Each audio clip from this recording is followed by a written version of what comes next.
امام حسن پاک کا کردار کتنا ہے،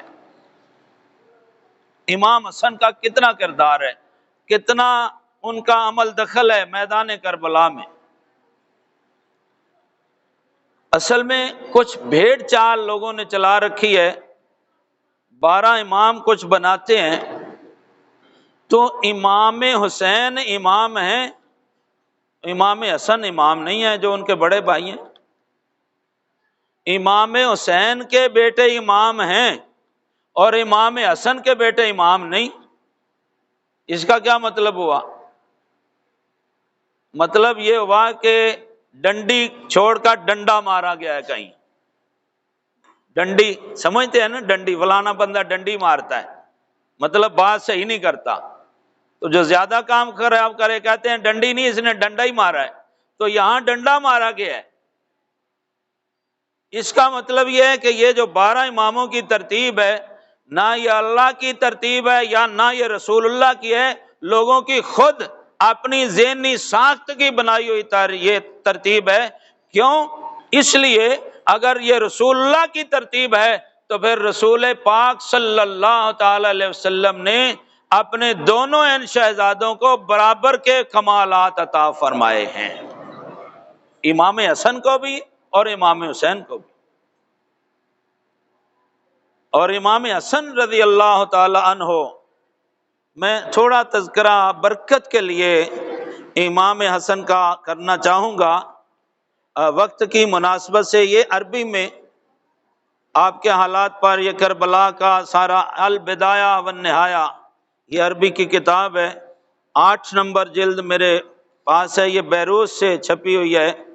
اس میں سے چند باتیں میں آپ کی خدمت میں عرض کرتا ہوں، حضرت سیدنا امام حسن پاک رضی اللہ تعالی عنہ کے حوالے سے برکت کے لیے۔ پہلی بات یہ ہے کہ آپ کو کسی نے کہا کہ جی جو شیعہ نے علی ہیں، وہ کہتے ہیں کہ حضرت علی قیامت کے قریب پھر واپس آئیں گے اس دنیا میں، وہ بادلوں میں روح پوش ہو گئے ہیں، وہ اس طرح سے ہیں، اس طرح سے ہیں، تو آپ بتائیں کیا حضرت علی پھر واپس آئیں گے؟ یہ شیعہ کا موقف ٹھیک ہے، ہم اس پر ایمان رکھیں؟ تو امام حسن پاک رضی اللہ تعالیٰ عنہ نے فرمایا، واللہ لقد کذبوا، میں اللہ کی قسم اٹھا کے کہتا ہوں یہ شیعہ جھوٹ بولتے ہیں، میرے والد مولا علی قیامت کے قریب دوبارہ واضح ظاہر نہیں ہوں گے۔ اگر وہ آنا ہوتے تو ہم ان کے بعد ان کی بیوہ خواتین کا نکاح آگے نہ کرتے، جبکہ انہوں نے اپنا نکاح اپنی مرضی سے آگے کر لیا ہے، اور جو کچھ ان کے پاس جائیداد تھی تھوڑی یا زیادہ ہم نے وہ آپس میں تقسیم کی ہے۔ اگر علی پاک نے آنا ہوتا تو ہم ان کی جائیداد تقسیم نہ کرتے۔ یہ جھوٹ بولتے ہیں، میرے والد گرامی اپنی قبر میں ہیں، اب وہ قبر سے سیدھے بزم حشر میں جائیں گے، واپس اس دنیا میں نہیں آئیں گے۔ پہلی بات تو یہ یاد رکھیں۔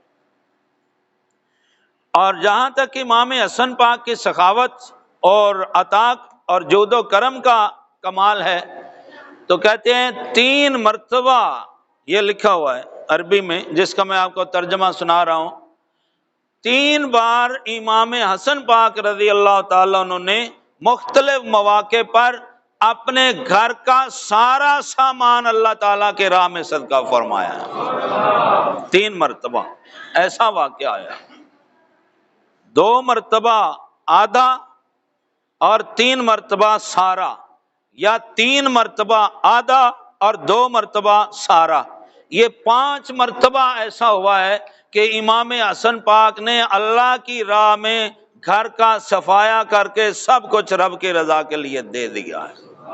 میں کہنا یہ چاہتا ہوں کہ صرف امام حسین رضی اللہ تعالی عنہ کی سخاوت کے چرچے نہ کیے جائیں، ان کے بڑے بھائی جو ہیں ان کے لیے بھی قابل احترام ہیں، ان کے بھی امام ہیں۔ جب 6-7 مہینے امام حسن خلیفۃ المسلمین رہے ہیں تو امام حسین نے ان کے ہاتھ پر بیعت کی ہے، ان کے ماتحت رہے ہیں۔ امام حسن کے جھنڈے کے نیچے امام حسین نے جہاد کیا ہے، انہیں اپنا قائد، اپنا رہبر، اپنا امام تسلیم کیا ہے، تو امام حسن بڑے ہونے کے ناطے سے ان کی شان بھی بڑی ہے، ان کا مقام بھی بڑا ہے۔ ایک مرتبہ، یہ کتنی خوبصورت بات لکھی ہوئی ہے،